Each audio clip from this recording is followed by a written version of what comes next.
I'm a vampire. I don't fall in love. I hunt, I feed, I forget. Until you. Now I have two choices: leave or destroy you. Hi, I'm Silver, and today I'm going to talk about Chinese short dramas. 短剧, also known as microdramas or vertical short dramas, is a video genre known for its fast-paced storytelling and dramatic plots. A single series often consists of 50 to 100 episodes, with each episode lasting around 3 minutes. The National Radio and Television Administration of China provides an official definition of micro short dramas as online serialized works, with episode lengths ranging from several seconds up to 20 minutes, featuring a relatively clear theme, a main storyline, and a continuous narrative. Do you like to watch it? Whether you like it or not, it is really popular. Since 2024, the global short drama app market has experienced rapid growth. Both revenue and downloads has increased significantly, so much so that according to Yahoo Finance, local companies in Korea, Southeast Asia, India are producing their own short dramas. However, China is currently dominant in this area. More or less, many of the short dramas you see today are produced or backed by Chinese companies, driven by the growing trend of China short dramas expanding overseas. At the very early of this stage, companies just released Chinese short dramas with subtitles directly, and they soon found out that the subtitled Chinese dramas were not very well received by audiences. Some viewers felt that the plots were illogical and hard to relate to. As a result, production teams decided to travel to countries such as the US, Korea, and Thailand. They decided to localize the short dramas by hiring local actors, sourcing culturally relevant scripts, and working with the local production teams. There's also an interesting phenomenon here that might explain why earlier overseas audiences, especially English-speaking viewers, sometimes struggle to connect with these shows, and that is poor translation. I went through some posts on Reddit and summarized 4 problems that the audiences might encounter. First, using the same words for different lines. For example, one Reddit post said that the subtitles often say "you cutie" or "you little cutie" while the actors are clearly shouting different words. I think I can explain that. If the characters say "you cutie," it usually means that they genuinely think someone is cute. But when they say "little cutie," it often says "you're an idiot" or "you're stupid." This is because short dramas have to pass censorship. Many platforms don't allow swearing, so they place insults with the opposite word as a sarcastic workaround. Second, low-quality translation that may lead to misunderstandings. One Reddit user said, "I'm low-key getting tired of trying to piece a storyline together through the iffy translations. Official English titles that don't make sense and don't match the meaning of the Chinese ones." This is actually very common. Some users said they wanted to search for more information about the show, but they couldn't find much by searching the English titles. Fourth, over-localization and giving characters English names. I noticed this when I was scrolling through the real short. There was a short drama set in Asian China, but all the characters had Western names. And let me just read a little bit of its description. Yvette, orphan daughter of a fallen general, once married Crown Prince Jeremy and suffered endless humiliation, were born on the day of the imperial marriage decree. She refuses to repeat his fate. This time chooses the emperor's injured brother, Prince Yale. Can you see the problem? Over time, people form certain mental images associated with certain words because humans naturally memorize and categorize things to reduce cognitive effort. Because of that, when the images on the screen don't match the images people have in their heads, it creates a strange feeling. It's like there's an invisible cognitive conflict happening in the viewer's mind.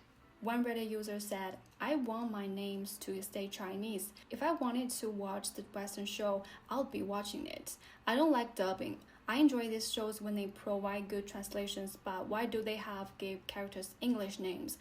Another user also mentioned that translators were asked to localize the names because companies want to lower the barrier of understanding and attract more Western audiences. I mean, in some way that is reasonable because companies are driven by profits. But if you're worried that even tiny cultural differences will drive audiences away, then there's no point translating the whole show in the first place. Those people were never going to be your target audiences. Besides, this approach really discourages viewers who actually enjoy watching Chinese dramas and don't even mind paying a small learning cost to remember the names. But I couldn't take these problems too seriously because some of the translations are so ridiculous that they become unexpectedly funny.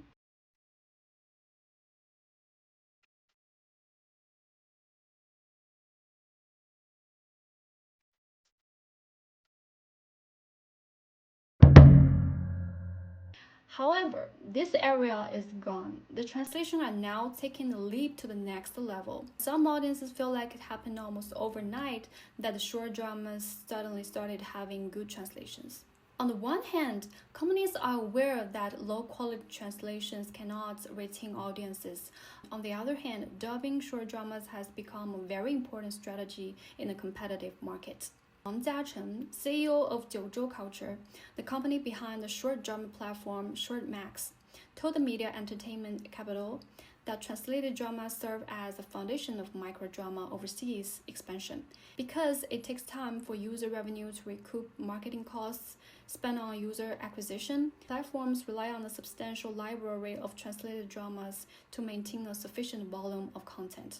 Meanwhile, AI does assist with the translations, but there are still problems. One post on the paper, one Chinese new media article, that the Chinese team was working on applying AI to short drama translation at the end of 2023. They tested almost all the major AI models on the market and identified two main problems with AI translation. First, some of the AI models performed unevenly. They could not fully understand the context, mixing up the subject and verb when translation, which led to logical errors. For example, they used 3 different AI translators to translate this sentence. 找不到女主，提头来见. This is a very common line in short dramas. It is an order given by the domineering male lead to his subordinates. It means, if you can find a female lead, bring your head to me. Among the results they tested, Google and GPT translated it correctly, but one AI gave a very wrong answer and it goes, I can't find your female nickname. Bring her head to me.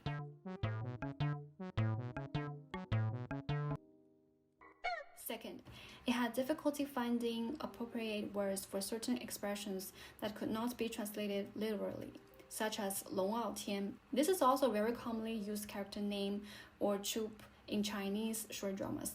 龙傲天 refers to a type of character who is extremely powerful from the moment they appear and can easily defeat strong enemies. Because this kind of character setting has been overused, the term now often carries a sarcastic or negative meaning.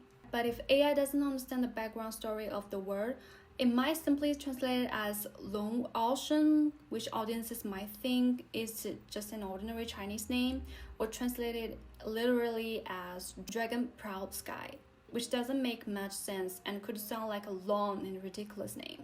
Third, technical limitations. According to Entertainment Capital, APIs that call large language models or other external AI tools for translation and dubbing are often offered as separate products, each requiring additional payments. An even bigger issue is that they typically only support single video and short duration processing, which cannot meet the batch production demands of short dramas. In addition, typical AI-based translation and dubbing often suffer from a strong machine-like tone. Issues such as unnatural intonation, emotional mismatches, mistranslations, or even unintentionally violating cultural taboos in the target market can all lead to audience loss. So the current working model is AI translation with a human proofreading. Translators need to work quickly and accurately so they can compete with low-quality dubbing from unauthorized sources that are already circulating online. If we go to job hunting platforms and search for short drama translators, we can see that job descriptions list a wide range of requirements. They often expect translators to provide accurate and localized translations, as well as a strong understanding of how to use AI tools for tasks such as translation, editing, and voice dubbing. Large companies such as ByteDance even require translators to have the ability to rewrite Chinese scripts into other languages so they better fit the viewing habits of target audiences. This includes deep localizations, reducing Chinese-style expressions and making the dialogue sound more native. While also they need to build consistent language styles and language set libraries for AI-generated short dramas. And now we're getting to the final part that I most want to discuss.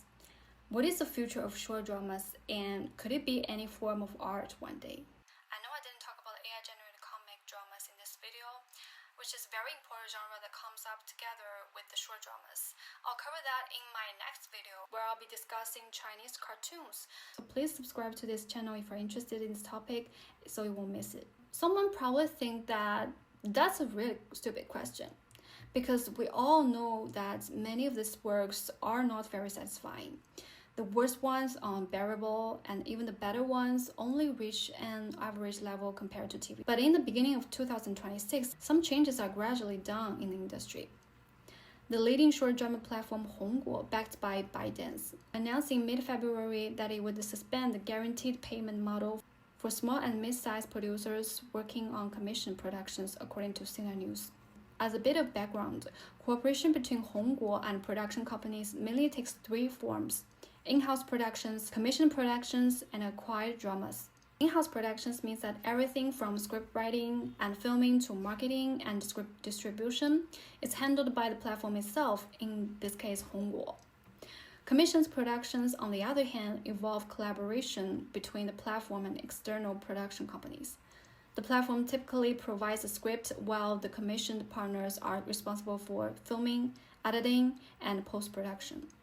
Under this model, the two parties sign contracts that guarantee a minimum payment for production companies. According to an article by 36KR, this system follows a guaranteed payment plus revenue sharing model. The base payment varies depending on the factors such as production costs, and teams with a strong track record of high quality or hit projects are able to secure higher guaranteed fees. If a drama generates revenue beyond the guaranteed amounts, the remaining profits are then shared between the platform and the production company, and this is what has been suspended right now. From 2024 to 2025, From 2024 to 2025, viewing models in the short drama industry shifted from a primarily in-app purchase model to a mix of IAP, ads-based, and hybrid models. Users can either watch ads to unlock episodes or pay directly for access. Notably, free ad-supported content has become to dominate the market. According to the China Micro Short Drama Industry Development White Paper 2025, free micro dramas accounted for approximately 66.3% of the total market in 2024. Hongguo, a leading platform in this monetized model, has recognized the need for large-scale content production. According to the report by the paper, in the earlier stage, free platforms require heavy investment in promotion and content reserves. Simply put, it's a process of burning money and traffic. At the same stage, whoever spends more tends to grow faster, an industry insider said. Under this model, Hongguo allocates substantial funding to run initial traffic campaigns for different projects. Test which content resonates most with users. The more content it produces, the greater its chances of generating hit projects. At the same time, an abundant content supply increases user retention, as viewers always have something new to watch, ultimately driving up its monthly active users. Hongguo provides comprehensive services for a wide range of creators, including writers, production partners, and actors. It offers full process support, covering everything from IP selection and script development to casting, production management, performance analysis, and contract settlement. According to finance, Hongguo has introduced a revenue sharing model similar to royalty system in Hollywood. Its profit sharing mechanism is tied to the full lifestyle performance of its project. In addition to fixed fees, creators' income is directly linked to market performance. After a project is released, it can continue generating revenue over time, with actual earnings depending on metrics such as viewership and user engagement. If a project becomes popular, creators can continue to earn long-term income from their successful works. Commercially, they have succeeded. According to 36KR, Hongguo reached an MAU of 236 million by September 2025. In just 2 years since the platform launch, more than 130 short dramas on the platform have each surpassed 1 billion views. Meanwhile, the number of titles surpassing 200 million views continues to grow. Many in the industry believe that Hongguo is building or has already built a closed-loop ecosystem for short dramas. It draws traffic from Douyin, sources IP and scripts from Fanqie novel, which also backed by ByteDance, and integrates these sources to support its short drama production and distribution. Hongguo has become the go-to platform for writers and production companies to launch new short dramas. Commercially, it has been a clear success. But has this success translated into better content? The answer is quite clearly no. The model has driven a surge of capital into low-quality productions, resulting in highly uneven content across the platform. The industry is increasingly dominated by homogenized, formulaic storytelling that fails to meet the diverse expectations of audiences. Among the massive volume of short dramas produced, only a small fraction gain traction. According to Zheng Andy of Ningmeng Pictures, the industry follows a 95-5 rule. Around 95% of contents fail to attract audiences, while only 5% is truly watched and survives. As a result, small and mid-sized production teams often have to pay for traffic just to gain visibility, creating further market distortions. A report by Chuanmei Neicang notes that some producers inflict metrics.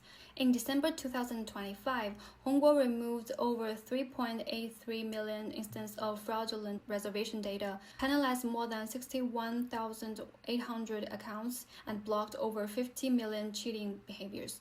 Meanwhile, the production side is no better. After receiving guarantee payments, some teams shift risk through layers of outsourcing, diluting budgets and compressing production schedules. Funds meant for content are consumed by intermediaries, leaving little for actual production and ultimately harm both quality and platform ecosystem. From writers to actors to directors, production has become increasingly an assembly line. Locations are scarce, scripts often absurd, and standards lowered. Actors are expected to perform in a single take, and in some cases, dramas with over 50 episodes are completed in just 5 to 7 days. Even so, it remains a strategically important industry that China places significant emphasis on. On national level, policies led by regulators primarily focus on guiding the industry rather than providing direct financial subsidies. Through content direction, streamlined approval processes, and initiatives such as the microdrama program, the aim is to shift the industry from rapid expansion toward higher quality development. At the local level, however, financial support is more direct. Cities such as Shenzhen and Shanghai offer subsidies for microdrama production, often covering a portion of production costs and providing additional incentives for high-quality projects, with funding level varying depending on evaluation and project scale. In principle, these policies are open to companies of all sizes, including small and micro production teams. In practice, however, funding is typically tied to project quality, skill, and performance. As a result, small companies tend to benefit indirectly through reduced costs, infrastructure support, or industry clustering, rather than constantly receiving substantial direct subsidies.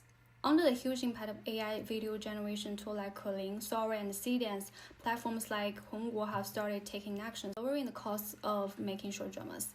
Traditionally, live-action short dramas start at around 300,000 RMB, with high-end productions exceeding 1 million. In comparison, AI-generated short dramas can reduce costs drastically, from the million level down to just tens of thousands, a reduction of up to 99%. According to Standard Finance, some AI short dramas cost only 3,000 to 500 RMB per project and can even achieve one person, one day, one drama. Platforms like Hongguo are also shifting resources towards AI, offering up to 80,000 RMB in guaranteed funding for AI-generated scripts to attract creators. And for real human short dramas, they go for premium. But there's a very tricky problem. What even counts as a premium drama? There's no clear standard to define it. Platforms just single out some dramas as premium, and national medias are making their own versions as well. So I watched some of them, and to be completely honest, a few do capture the essence of short dramas: frequent camera cuts, fast-changing visuals with well-matched BGM, background music, decent filmmaking, and pretty locations. But the storylines feel dated. Some ideas are interesting, but when they use AI to generate characters or do face swapping, it gives me a really unsettling feeling.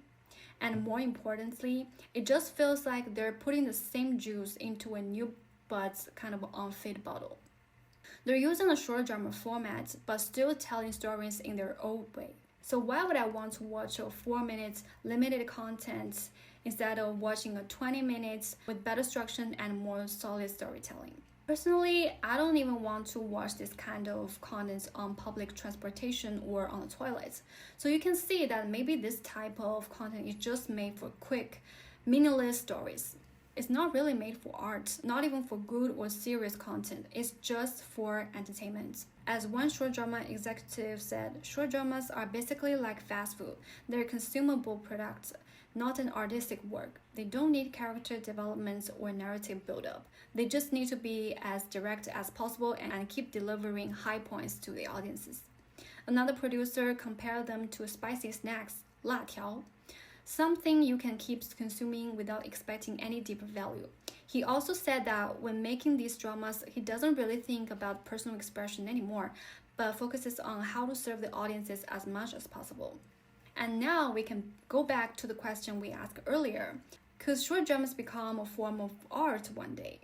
When I first chose this topic, I told myself to stay as objective as possible because a lot of people look down on short dramas. I want to keep a neutral perspective. But after watching some of them, I did become more subjective.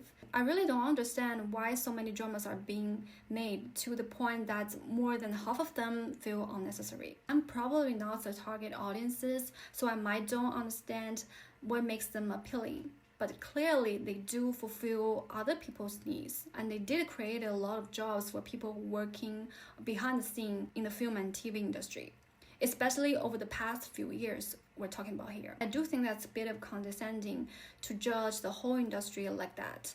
As the CEO of leading short drama company said, the underlying logic of short dramas is the internet. It's not film or TV. It's basically short videos wearing a different shell. Whether it can or cannot be a form of art is not that important. And for the second question, what is the future of short dramas? Under the impact of AI tools, many companies are backing out of the market, which to some extent helps reduce a number of low-cost, low-quality production. At the same time, some AI-generated human-like short dramas are becoming so realistic that it's hard to tell whether they are real or not. And in some cases, AI actors even seem more expressive than real actors in short dramas. But this also brings problems like facial likeness infringements, copyright issues, and the fact that computing power is controlled by big companies, which limits opportunities for small and mid-sized teams. There's also a question of the aesthetic judgment of creators using AI.